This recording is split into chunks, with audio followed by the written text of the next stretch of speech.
আসসালামু আলাইকুম everyone, welcome back to my channel. কাছে এবং দূরে যে যেখান থেকে ভিডিওটি দেখছেন, আশা করছি আল্লাহর রহমতে সবাই ভালো আছেন। আমরা আলহামদুলিল্লাহ ভালো আছি।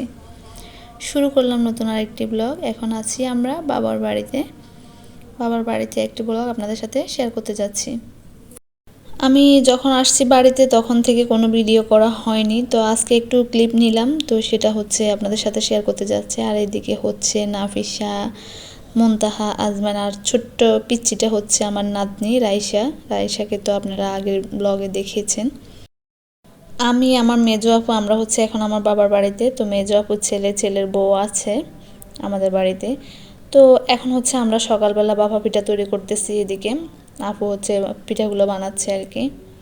তো গরম গরম এইভাবে বাফা পিঠা খেতে কার না ভালো লাগে, একদম চুলার পাশে বসে আরাম করে খেয়ে নিচ্ছি সবাই একসাথে গল্প করতে করতে। শীত হচ্ছে আমার একদমই সহ্য হয় না, তো আমি হচ্ছে একদম চুলার পাশে সারাক্ষণই বসে থাকি। আমার অনেক ভালো লাগে চুলার পাশে বসতে, লার্কি চুলায় রান্না করতেও ভীষণ পছন্দ করি। তারপর হচ্ছে নাস্তা করে আমরা এখন দুপুরে রান্নাবান্নার আয়োজন করতেছি। তো এখানে হচ্ছে আমি মাছ ভেজে নিচ্ছি। আর বাড়িতে আসলে হচ্ছে আমরা নিজেরাই রান্না করে খাই, কারণ হচ্ছে কি আমাদের কোনো ভাই নাই এবং ভাইয়ের বউ নাই যে আমাদের রান্না করে খাওয়াবে। আমরা যেহেতু 6 বোন, তো আমরা বোনেরা হচ্ছে শ্বশুরবাড়ি থেকে আসলে হচ্ছে রান্নাঘরে একদম ঢুকে পড়ি আর কি। আমার হাতের অবস্থা কিন্তু খুবই খারাপ, তো কি আর করার, কিছুই করার নেই, আম্মুকে তো একটু রেস্ট দিতেই হবে। এদিকে আমি মোজা টুজা পরে একদম রান্নাঘরে ঢুকে গিয়েছি রান্না করার জন্য। এদিকে হাঁসের মাংসও বসিয়েছি। আসলে আমরা তো কোথাও না কোথাও ঘুরতে যাই, বেড়াতে যাই, রেস্ট পাই, কিন্তু আমার আম্মু হচ্ছে সেরকম কোথাও যায় না, বাড়িতে থাকে। তো রান্না বান্না করে নিজেকে খেতে হয়। তো সেই কারণে হচ্ছে আমরা শহর থেকে এসেছি বলে চুলায় আসবো না, এটা তো হতে পারে না। লার্কি চুলায় এসে রান্না করে খাই, কোনো সমস্যা হয় না। এতে করে অনেকটা শান্তি পাই আর কি। নিজে রান্না করে মাকে খাওয়ালে আসলে কার না ভালো লাগে।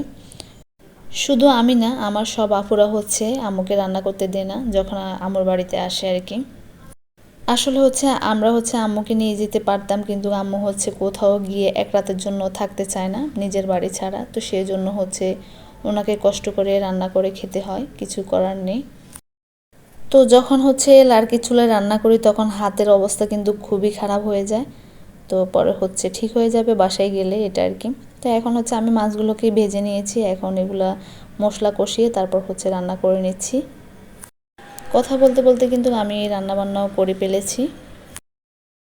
এই তো আমরা হচ্ছে দুপুরে খাওয়া দাওয়া করে নিচ্ছি। এখানে হাঁসের মাংস রান্না করেছি, তারপর হচ্ছে দেশি মুরগি রান্না করেছি, তারপর হচ্ছে সালাদ করেছি, মাছ করেছি, সাথে হচ্ছে লাউ রান্না করেছি, ছোট মাছও রান্না করেছি, ওগুলো হচ্ছে ভুলে গিয়েছিলাম, পোলাও করেছি। আলহামদুলিল্লাহ সবাই খেয়ে কিন্তু খুবই প্রশংসা করেছে রান্নাবান্নার। তারপর হচ্ছে দুপুরে খাওয়া দাওয়া করে আমরা একটু হাঁটতে বের হলাম, আমি আমার ভাগ্নিরা, তারপর হচ্ছে বৌমাকে সাথে নিয়ে ঘুরতেছি আর কি। এই জায়গাটাতে না আসলে একদমই ভালো লাগে না, বাবার বাড়িতে আসলে এদিকে আসতে হয়, কেন জানি না ভালো লাগে আর কি আসতে। গ্রামীণ পরিবেশ বরাবরই ভালো লাগে, সবসময় ভালো লাগে। ছোটবেলা থেকে এই জায়গাতেই বড় হয়েছি, কত না দুষ্টামি করেছি, সেই স্মৃতিগুলো এখন চোখের সামনে একদম ঝলমল করতেছে। তো এদিকে সবসময় আমরা হাঁটি আর কি বাবার বাড়িতে আসলে। আর খেতে হচ্ছে অনেক সুন্দর ধান হয়েছে, চারিদিকে ধান আর ধান দেখা যাচ্ছে। আমি আগে আরও একটা ভিডিওতে বলেছিলাম, এই তেঁতুল গাছটাতে আমরা ছোটোবেলা অনেক তেঁতুল খেতাম। স্কুল থেকে এসে তারপর হচ্ছে আমরা এখান থেকে তেঁতুল পাড়তাম, তারপর হচ্ছে খেতাম। এখন হচ্ছে আজকে আমার ভাগ্নি আর বোমা হচ্ছে অনেক চেষ্টা করতেছে তেঁতুল পাড়ার জন্য, মানে যুদ্ধ, এক প্রকার যুদ্ধ করতেছে ওরা। তারপরে হচ্ছে একটা তেঁতুলও পারতে পারে নাই। তো পরে হচ্ছে আমরা হাঁটতে হাঁটতে নদীর ধারে চলে আসলাম। আজকে ভাগ্যটা যে আমাদের এত ভালো হবে আমরা আসলে কল্পনা করতে পারিনি। সবসময় নদীর ধারে আসলে একটা নৌকাও পেতাম না, আজকে কেন জানি না দুইটা নৌকা ছিল। তো একটা মামাকে বলেছিলাম, মামা আমরা নৌকাতে উঠবো, তো মামা হচ্ছে আমাদেরকে খুব সুন্দর করে নিয়ে নিয়েছে। একবার বলেছে শুধু, মামা হচ্ছে আমাদের পরিচিত আর কি। তো আমরা হচ্ছে ছোট্ট একটা নৌকাতে আমরা অনেকজন উঠেছি, খুবই ভয় পেয়েছিলাম, তারপরে হচ্ছে অনেক মজা করেছি আর কি। মানে আজকের নৌকা ভ্রমণটা যে এত ভালো লাগবে আমরা আসলে কল্পনা করতে পারি নাই। ছোট নৌকাতে সবাই একসাথে উঠাতে একটু ভয় লেগেছে, তবে কিন্তু অনেক মজা করেছি, অনেক ভালো লেগেছে। আর চারিদিকটা কিন্তু খুব সুন্দর লাগতেছে। এইদিকে হচ্ছে আমরা সব সময় আসি, আপুরা একসাথে হলে আমরা সবাই মিলে এখানে আসি।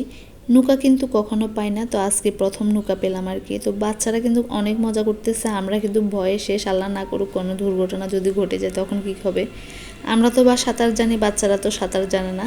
তো এটা নিয়ে কিন্তু অনেক টেনশন করেছিলাম। তো আল্লাহর রহমতে আমরা সুন্দরভাবে সহি সালামতে এদিক থেকে ওদিকে ঘুরে তারপর হচ্ছে ওপারে চলে গিয়েছিলাম।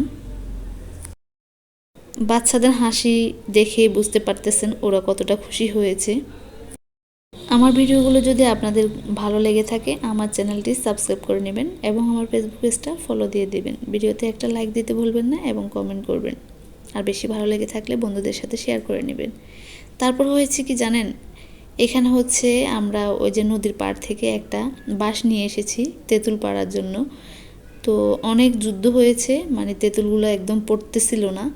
তারপর হচ্ছে শেষমেশ 2টা তেঁতুল পেরেছি আর কি। অনেক কষ্ট হয়েছে, আমি পারি নাই, ওরা পেরেছে, আমি শুধু ভিডিও করলাম আর কি। তো নাফিসা হচ্ছে অনেক খুশি 2টা তেঁতুল পাড়াতে।